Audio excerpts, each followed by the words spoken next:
From the Presidential Palace, Manila, Dateline Malacañang.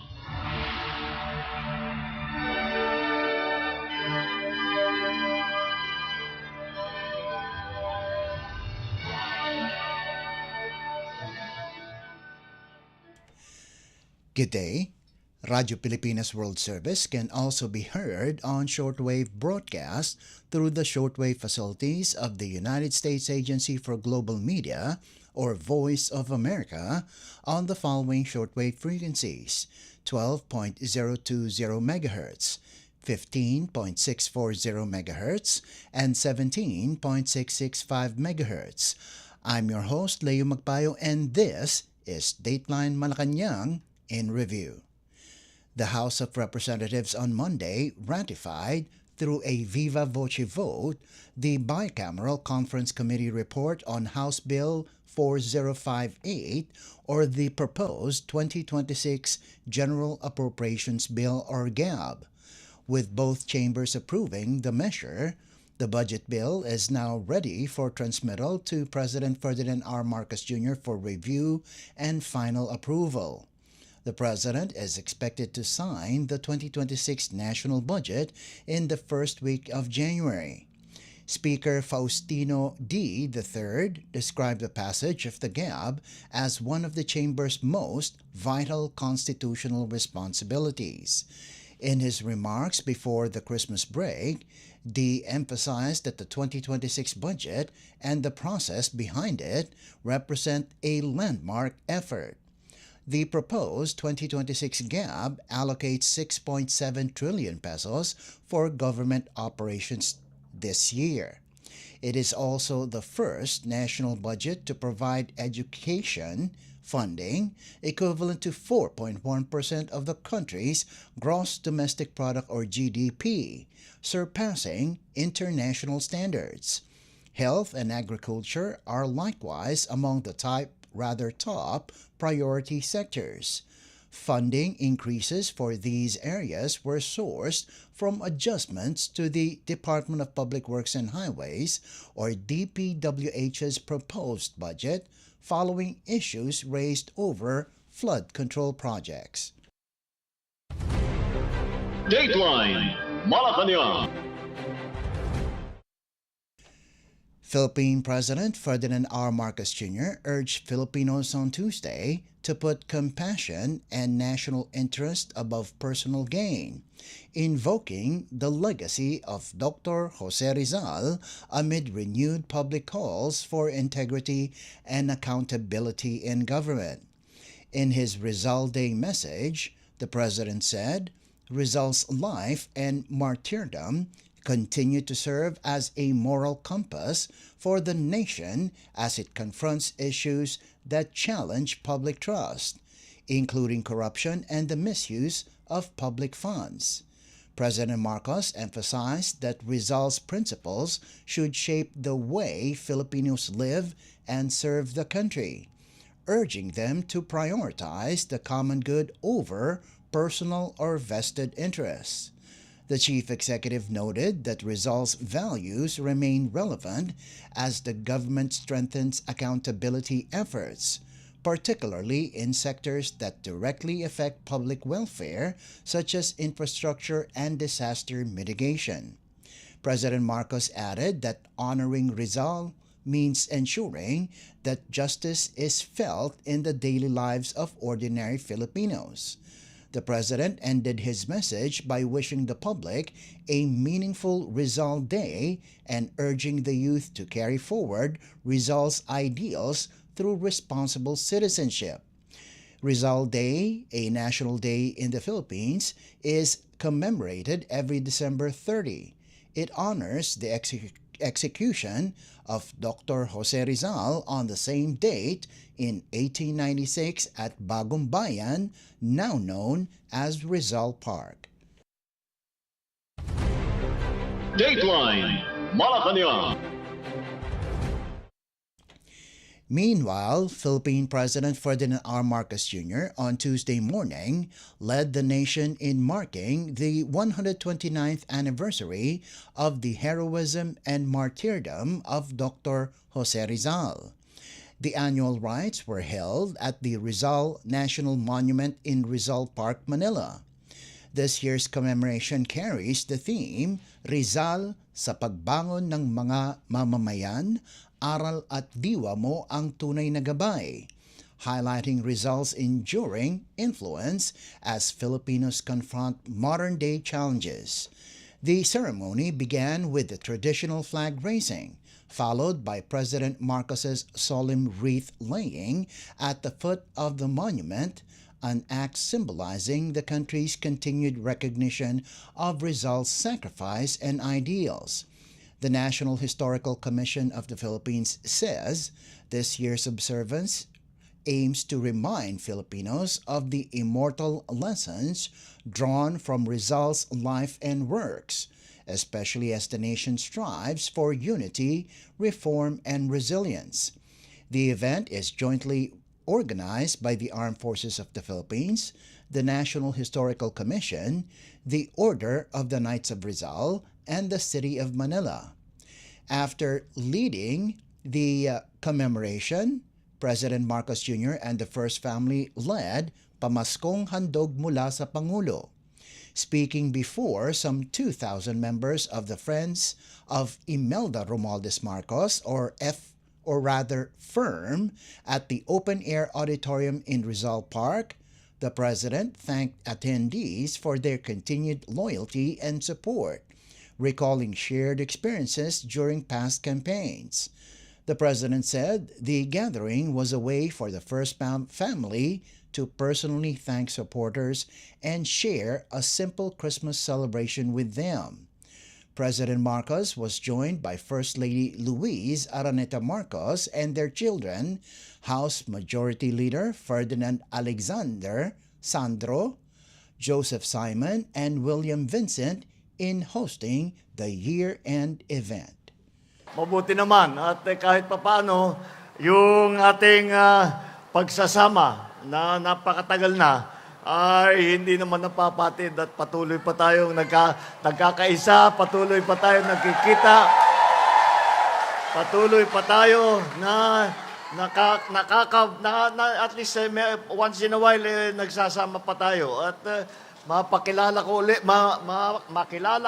at ang pasalamat ako ulit sa inyo, sa inyong naging tulong, sa inyong naging suporta, hindi lamang sa nakaraang halalan, kung hindi sa mga nakalipas na halalan. At kayo ang laging nandyan at lagi kong naaasahan na kahit saan ako pumunta, ay nandyan yung grupo na yan, pulang-pula at malakas ang sigaw at hindi umaalis hanggang tuhod na yung tubig. At apat na oras nang nakabilad sa araw, hindi pa rin umaalis. Yan ang firm. Maraming salamat sa inyong lahat. Kaya naman, hindi ko po kayo makakalimutan. At para naman, meron tayong kaunting salo-salo. Meron po tayong kaunting hinanda na pamaskong handog. Galing po sa amin.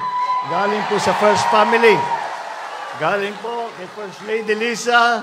Ito hindi na Congressman Sandro, Majority Floor Leader na ito, sikat na ito. At saka yung dalawang anak ko, si Simon at saka si Vincent. Para makilala nila kung sino talaga ang kaibigan ng mga Marcos, itong grupo ng firm.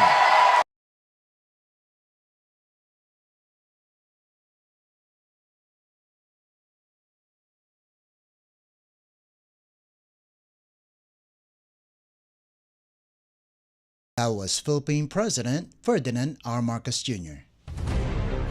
Dateline Malacañang. Also on Tuesday, Philippine President Ferdinand R. Marcos Jr. welcomed America's Got Talent or AGT Season 20 Grand Winner Jessica Sanchez to Malacañang. The Filipino-American singer paid a courtesy call to the President, who personally invited her to perform when the Philippines hosts the Association of Southeast Asian Nations or ASEAN Leader Summit in May this year. President Marcos congratulated Sanchez for her global victory, saying she brought immense pride to Filipinos worldwide. The president noted that Asian audiences now expect top-tier performances from the host nation. President Marcos also encouraged Sanchez to reconnect with Filipino fans through a nationwide tour, saying most have only seen her on television. The chief executive asked about her artistic growth since her early years on international talent shows. Sanchez said maturity and self-awareness have shaped her into a more confident performer. First Lady Liza Araneta Marcos shared that Sanchez's reputation is well known among regional leaders, recalling a conversation with Singapore's Prime Minister who praised the Philippines for having Sanchez as a musical ambassador. Sanchez, who recently gave birth, revealed she is working on a new, independently produced album set for release in the first quarter of this year. She also hopes to record a Tagalog song and collaborate with Filipino artists. Sanchez's AGT win capped a 20-year journey marked by early rejections and near victories before finally securing the global title. Dateline Malacañang. Philippine President Ferdinand R. Marcos Jr. on Tuesday posthumously awarded the Order of Lacandula to the late Migrant Workers Secretary Susan Toots Ople, honoring her decades-long advocacy for overseas Filipino workers or OFWs. The ceremony was held in Malacañang, where Ople's daughter, Estelle Ople Osorio, accepted the award on her behalf. In his remarks, the president hailed Ople as an exceptional public servant whose legacy continues to safeguard Filipino migrant workers long after her passing. He noted that many of the administration's current OFW programs traced their roots to Ople's groundwork at the Department of Migrant Workers or DMW. President Marcos emphasized Ople's conviction and authenticity, saying her eloquence stemmed not from theory but from a deep belief that serving Filipino workers was her life's purpose. The chief executive recalled Ople's guiding principle that no Filipino should ever be left behind or forgotten, whether at home or abroad. President Marcos also credited her strong international relationships for strengthening government support systems for distressed Filipinos overseas. The Philippine president expressed regret that the honor was bestowed only after her death, describing Ople as not just an outstanding official, but one of the best people he had ever met. Under Ople's leadership, the Philippines secured 42 bilateral agreements focused on migrant worker protection, anchored on the belief that Filipinos deserve dignity and respect wherever they are in the world. Today, we are reminded that there are extraordinary public servants who never truly leave public service. This is because their legacy continues to protect the very people they stood for long after they are gone. In many ways, it could be said that all of us who are doing any kind of work for OFWs around the world are only following the strictures laid out. Siyang nagsimula nitong lahat eh. Lahat naman ng ginagawa natin, sinundan lang natin yung kanyang instruction nung siyang naging secretary ng DMW. And we are still following her principles. We're still following the concepts. And why do we do that? We do that because they are successful, because they truly help those that we are trying to help. And that is the genius, the compassion of the work that Toots brought to public service. And She really was very special, and I only regret that we could not have given her this award while she was still alive, because not only was she an amazing public servant, she was an amazing person. She is one of the best people that I have ever met in my life. Okay? So today we confer the Order of Lacandulan with the rank of Grand Cross or Bayani to Toots Ople. That was Philippine President Ferdinand R. Marcos Jr. Dateline Malacañang. Still on Tuesday, Malacañang said President Ferdinand R. Marcos Jr. is unfazed by recent survey numbers and is ready to face any political fallout from his administration's intensified anti-corruption drive, particularly the probe into alleged irregularities in flood control projects. The statement came from Palace Press Officer and Communications Undersecretary Claire Castro following a Pulse Asia survey showing that public sentiment toward the president remained largely negative in December 2025, while Vice President Sara Duterte continued to enjoy majority approval and trust. Castro said survey ratings serve only as a guide and will not influence the president's determination to pursue accountability. She stressed that the administration is aware that aggressive action against corruption may come with political costs, but the president is willing to bear them. Castro added that President Marcos proceeded with the investigation despite knowing it could affect his administration, saying the decision was made for the country and for the people. She also drew a contrast with the previous administration, noting that high approval ratings did not necessarily lead to accountability in cases involving alleged ghost projects. Pulse Asia's December 12 to 15 survey of 1,200 respondents showed the president's disapproval rating at 48% and distrust at 47%, figures largely unchanged from September. Dateline Malacañang.